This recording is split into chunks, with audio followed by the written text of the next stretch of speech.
Fields Guide presented by Greenridge Farm. I have to say, guys, I'm actually in a pretty good mood. I think that a lot of things, the bad things we saw in this game were predictable with this season. I think the Bears have a quarterback.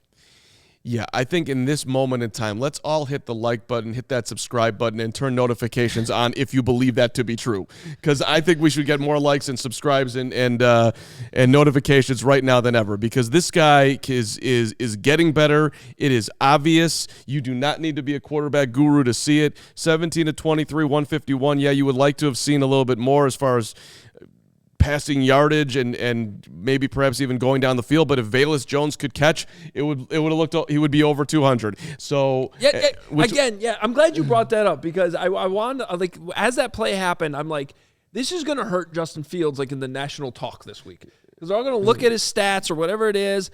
Like, and Lawrence said right before we went on, he's like, oh, Justin came under the total today on passing yards. I'm like, really? Like, it felt like he threw for a lot more than what that number at 151 says. But it's like, could the dude get any help? Can someone make a play for him? Right, just one time. And even the first play of the game. Personally, I don't think I'd be throwing goal balls to Equinemius St. Brown, but that wasn't a good throw, though. He underthrew it. That being said, not every throw is going to be perfect.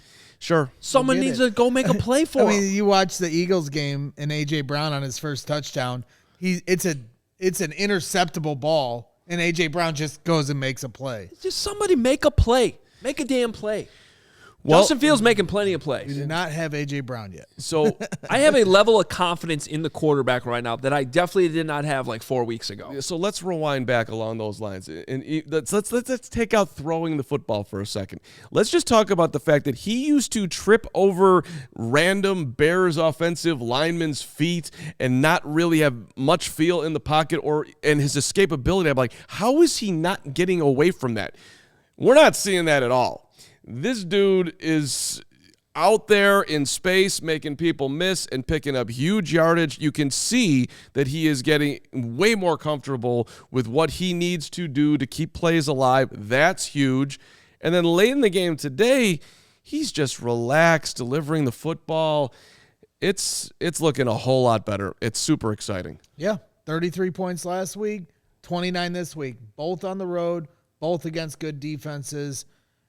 We're getting to a point now where the offense is no longer the problem. And who would have thought that after the Giants game? You know, it's the revelation of this team. That's the silver lining of today is Justin Fields is becoming a good quarterback. If the defense had held up their end of the bargain, and yes, David Montgomery also holds some responsibility into the score because he fumbles it, and Micah Parsons goes back the other way. Justin Fields could have touched him down, so I guess we have to add Justin into this. But overall, they could have played in a shootout today if the shootout would have been reasonable.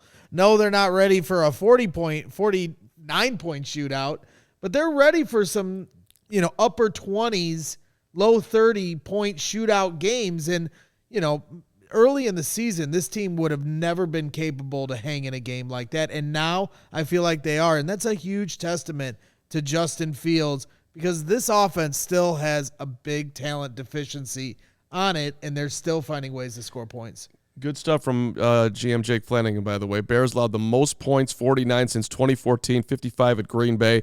Today was the 10th most points allowed by the Bears ever. So if you want to put it in historic context, there it is. That ain't great, but again, this year was about please let the quarterback get better. Let's get a base that we actually have someone back there who can play the position, and it ain't over yet, but it is very much trending that way. And what did you say at? You got to run. Well, I just go back to, as you look that up. Yeah. 2:23 p.m. on October 30th. Yeah. 2:23 p.m. October the 30th. Hogue declares. Fields, quarterback, Bears. What did I? That's what you said. At 2:23 p.m. today, Sunday, October the 30th, Adam Hogue declares that the Chicago Bears have a quarterback. I think I declared that Justin Fields is good. Okay, fine. Good enough. That's what I think I said. Okay. I didn't mean to. But that's even more like move your words around. No, but it's just you said something early on in the season I keep coming back to. It was like, maybe it was after the Texans game that they won. But you said, we all know what this is supposed to look like, and this ain't it. Right. Now it feels like the opposite. You know what I mean? Like, Yes. Right. Like, forget the numbers. Forget, it's just like, what is this supposed to look like when the Bears have the ball? What do you feel confident in? You feel like they can make a play right now with the quarterback. You do. When he's dropping back, you're not dreading when he throws the ball. There's a couple very calm dropbacks. He throws it, the guy's going to be open because he's throwing it so smoothly. When they run it on 3rd and 3 and they don't get it, we're all complaining because we're like, you said it, give the best player on your team the ball. We wouldn't have said that at the beginning. Of the year, you've been like, oh, well, they need to run the ball because the quarterback can't make the play. Right, now he's making the plays. Yeah, we're talking about the Wildcat play with snap right to Montgomery. It's like, why would you start with the See, I disagree. Fields. I disagree. You're using that play is designed to use Justin Fields' legs as a threat. They're worried about it. You zone read it. David Montgomery made the right read. The offensive line didn't block a big number 90 right in the middle. You got to still block it up. Whatever you call it, you still have to block it up. Everyone was so mad about that play call. It's like the players have to execute too. Don't you think that Fields is better, though, making the read than Montgomery? He made the right read. Go watch the replay. Fields was The edge guy, and it may have been Micah Parsons, stayed with Justin Fields. You don't hand it off to Justin Fields if the guy stays with him. Go back and watch that play. If he gives the ball to Justin, he gets tackled in the backfield. Okay. Rewinding back, I'm not saying that he made the wrong read. I'm just saying that I would rather have Fields make the read, have the ball in his hands. We don't need to get super cute with, and it's not going to keep me up at night, but I would rather the ball snap to Justin Fields and he can read the defense, and whether Montgomery gets it or he keeps it or he throws it, I just like that better. For the record, they ran it again later, and it worked because they blocked it.